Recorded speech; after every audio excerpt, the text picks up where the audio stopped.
Hey everybody, my name is Shannon Tahir, and I'm going to go over some of the things you're going to need to know in order to access the programs that are provided at Springfield Success Academy. The very first thing you're going to do when you get your computer is you're going to log in. Your login is going to be your student ID number, and your password is going to be capital S, lowercase p, and then your birthday in a 6-digit format. So for instance, if your birthday is April 8th, 2003, your password is going to be capital S, lowercase p, 040803. These are going to be pretty important because they're pretty much going to be what you use to sign into everything that we have. The very first prompt you're going to get when you log into your computer is going to be this one that you can see here. It's going to be the Global Protect login. The only difference is instead of just your student ID number, you're going to add an @springfieldpublicschools.com, and then your password is going to remain the same.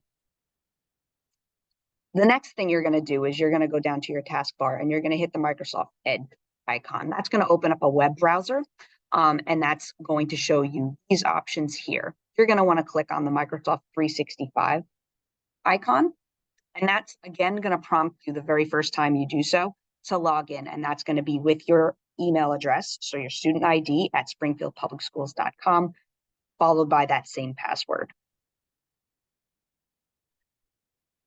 Microsoft 365 will open to look something like this, and what you're going to do is you're going to pay attention to the taskbar on the side, okay?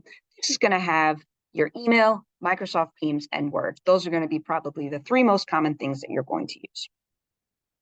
Okay. Your student email account, we've kind of gone over. It's going to be your student ID at springfieldpublicschools.com. This is the best way to communicate with your teachers. Microsoft Teams is also on there, and that's where you're going to find your classes if you're a hybrid student, but also the resources and the assignments. Microsoft Word is also on there, and that's what most of your assignments will open in. And I'm going to show you how to access all of those. You will notice at the bottom of the taskbar that there are these three dots, this ellipsis here. It's always going to tell you that there's something more offered, and you can see that Excel, PowerPoint, OneNote, and Forms open up when I click on that. When you click on the Teams icon, your Teams page is going to open. Mine looks a little bit different just because it's in night mode. You'll see the SSA Hub. You don't have to do anything to join your Teams. You will automatically be joined. When you click on the SSA Hub, you'll get something like this. You'll have a main page, and then your channels are going to be on the left-hand side. This is where you're going to find a lot of your classes. As you can see here, I've clicked on Art Session 1, and it opens up to a page, but I've already gone ahead and clicked on the Files page. That's pretty much where you're going to find all of your resources. And you can see here, we've got 6 weeks worth of resources and assignments listed. It is important to note, you'll see that these little file folders here, that means it's going to open up to something bigger. Always beware if you're clicking on a document of some sort, because these are not locked, which means that if you make an edit on one of these, nice thing about Teams is that it can open up a Microsoft Word document within Teams itself. I do not recommend using that to do any of your assignments, as it will change the parent document, which makes a little bit more work for us teachers. So I've clicked on one of the assignments, I believe it's week 2, and you can see here that I'm going to click on this project, color wheel project question. And this is how you're going to download a copy of that to work on your own without changing the parent document. You can see the difference in my top photo versus my bottom photo between day and night mode. Again, it's just something with your settings and a personal preference. And there are several ways to download documents in Teams. I'm just going to go over one way, but whatever works for you. One thing that I will say at this point, you have the option of using Teams as a web app as well as Microsoft as a web app. I strongly recommend downloading the desktop app, and there are 2 reasons for this. The first one is you tend to get a few more options with them. And the second one is if you ever get lost or don't know how to do something and you type in a tutorial in YouTube, a lot of those tutorials are for the desktop apps, and they might be a little bit different. So if you're a little bit uncomfortable with with technology in general, I would definitely get the desktop apps for Teams and Microsoft Word. I have Teams opened up here, and like I said, I'm gonna download this color wheel project questions. And the way that I'm gonna do that is I'm gonna right click on it. I'm gonna get a couple of options there. So you can see my little option box opened up here. I'm gonna click download, and then I'm gonna get a little download button. It'll show me where they are. If you ever don't know where your files or your downloads have been saved, you can always click the File Explorer button, and that will open up to something that you see here. It will either be in your downloads or in your documents. I will go over at the end of this video what that kind of looks like. But it's always really important when you do save your option. So I have it here. I've opened up my assignment in Microsoft Word, and I have, let's say, completed the assignment. What I'm going to do is I'm going to save it, and I'm going to save it in my documents so that when I go to upload it, or if I go to email it, I'll know exactly where it is. Just as a side note as well, you probably want to keep the assignment name and maybe throw your name on it so that your teacher knows exactly what it is that you are submitting. Okay, so let's say your teacher wants you to upload documents into Teams. Well, what you're going to do is you're going to find the class that it's going to go to. Your teacher might have created a folder to submit it to. Might say something like student submitted work or something along those lines. You always want to double check with your teacher where they want that work to be sent. Okay, but if they want it on Teams, it's pretty easy. You're just going to go to the class, like right here. I've gone to Art Session 1. I'm going to go into the Files tab, and then right away, you're going to see that I have the option to upload something. In this case, we're going to upload a file, and then our little window explorer box will show up, and you can see that I can click on the documents. I have my option, the one document that I worked on with my name saved on it. I would just click that, click open, and it'll immediately upload. If your teacher would prefer that you email the work, then you're going to open up your web account. You're going to click the new mail option, which is usually right in this little area here. And then you're going to put your teacher's name in, and then you're going to look for the little paperclip app. As far as whether or not you want to download the web version or the desktop app, I do know that sometimes the desktop app on Outlook looks a little bit different. It also sometimes gives people a little bit of a harder time to log in. It's just a weird quirk, so I tend to use the web version, and I have no issues with it. So you would go to your email, you'd start a new email, you'd put your teacher's name into it. And when I click on the paperclip, sometimes it'll just suggest the last file that you worked in. But if not, you can open up that that Windows Explorer. You can see the little file folder right here. That's the button that I'm talking about, the Windows Explorer. You can always click on that, and you can find your document there. Like I said, really important to remember where you've put your documents. That's pretty much it for submitting work.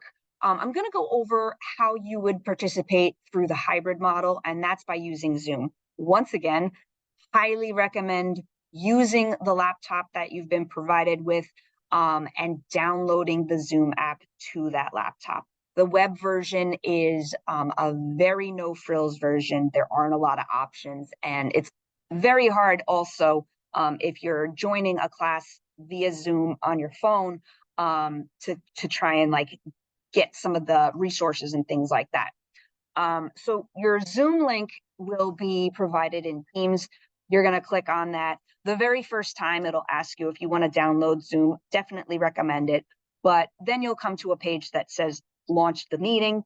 And that's what you'll do. You'll pretty much follow the prompts. They're pretty easy. One thing that I do like to keep in mind with Zoom meetings is usually there's going to be more than one person. It's always best to keep your microphone muted until you have to say something, discuss, or ask a clarifying question. One little troubleshooting thing, sometimes Zoom doesn't work the best. You might have audio issues. There might be an echo. Your speaker might not be working. Your might not be working. I always take a look at the arrow button, and then I just kind of play around with the speakers that you can see here, the options that you have either for your speakers or for your microphone. And I toy around with that and see if it fixes it. If you have bandwidth issues, if you're getting the thing that you don't have enough bandwidth or your internet connection is unstable, shutting off your camera is often the best thing. It uses a little bit less and it might fix it. If you're still having issues, then what I would say is let your teacher know, leave the meeting, and then come back. And if you're still having issues, you might need to restart your computer. Always just communicate this with your teacher. You can do that in the chat or you can come off mute. All right, so we're going to kind of get into the troubleshooting issue that you might see with your computer. And I cannot stress this enough. The best way to make sure that you don't have issues with your computer is to maintain it. And you do that by shutting it down once a week, restarting it once a week, and keeping up with the updates. It is kind of a downside. The updates do come pretty often. And you can see right here at the bottom, this little arrow with the red dot in it is an indicator that you need an update. And when that dot is red, it means that it might just restart on you and do the updates at a moment's notice. So if you see it with that red dot, I highly recommend saving all of your work and then just doing the update. That's the best thing to do. If it's orange, you probably have a day or two, but it will turn red eventually and it might just shut down. So keep that in mind. If you do not update your computer regularly, then you might have a couple of issues. You might not be able to connect to Wi-Fi. You might get an error on your on websites that you try to open. You might have sound or keyboard issues, or it just might not be working correctly. There might be a lag, whatever it is. Most of the time, what I do is I check to see if there's an update needed. Sometimes it tells you, sometimes it doesn't. But you can see right here, if I go into my Windows option, you can see it right here. And if I click on this power button here, I can see right now, my computer does not need update. But if it did, you might see something that you see down here. You might get the option. And again, it might be this color or it might be red. If it's red, you need to do it right away. Usually what I do is I'll update and restart. There's usually not a big difference between the two, but that's what you want to do. Okay, we're going to get into an issue that sometimes happens if you haven't done updates for a while. You might get something like this where it says other user, even though you know you've been putting in your information correctly. What I would like you to do is pay attention to the icons down here. This icon here is telling me that this is hardwired. Somebody has plugged in an Ethernet cord. If you have not done your updates and you cannot connect to the Wi-Fi, you're going to see something like this icon. And what you're going to do is you're going to hook it up to an Ethernet cord, and then you're going to kind of open it up and see if there are updates needed. Usually that will let you log in. And again, it's all about the updates. But if you've tried all of these things and you're still having issues, you want to definitely contact Springfield Success Academy, schedule an appointment to come and bring your laptop in so that we can service it or switch it out for you. These are some of the resources that you can use, the phone number you can call, the live chat option, and the email that you can have if you're having any issues with your computer. And then at the end of this PowerPoint, I'm going to also include a couple of video tutorials, this video and this PowerPoint, in case any of the information should change. At this point, what I'm going to do is I'm actually going to show you what it looks like when you're logging in, and we'll go through some of those. We'll go through some of those options, those steps to opening up your options, your Microsoft 360. All right, so we're going to close all of this out. This is the screen that you'll see when you first log in. And again, we're going to click on this Microsoft Edge icon, and that's going to open up a web browser. And you're going to see all of the options here. We want to click on Microsoft 360. Now, I've already logged into this computer and I've already logged into this student's ID. So they're not getting the prompt to log in. You might have to do all of that. Once you do, it pretty much saves all of your information. You can see I've opened up Office 365 in another tab. You can see all of the options here. Okay, and then you can see here's where your email is, here's where your Teams page is, here's where your Word documents are. Okay, so we'll open up Teams, and these are the teams that that you will be assigned to. Again, you don't have to do any of this. Okay. This one actually opened up to where I was. Usually the Teams page will look something like this. You'll click on the SSA Hub. You will click on, I usually like to go to the channel. So we'll go right back to that art session 1. We're going to click on the files. Okay. And I'm going to show you very quickly how to, this is where my Zoom link was. Here's that document that I was talking about. If I right click it and I download it, you can see that little prompt comes up and I can just click open file. And boom, because I've already got Microsoft Word on here, I've got it all set up. What I can do is I can save this as my own copy. I'm going to make sure that I put it in my documents. And then I will put, you want to put your name on it. You'll hit save. It's just lagging a little bit. All right. So we can go right back here. Now I've created a little file here to upload student work. And again, I can click on that. I can click the upload button, click files. You can see that this opens up to the OneDrive and then all of the options here. So I'm going to click on documents because that's where I saved it. Click that, open, and upload. Okay.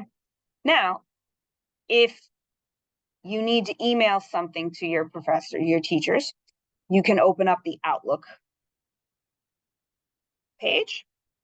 You can go into new file, new email rather. There's a little bit of a lag. Put in your teacher's name. What's really kind of nice is that if you put in the first few, it will usually pull it right up. Let's say color wheel project questions.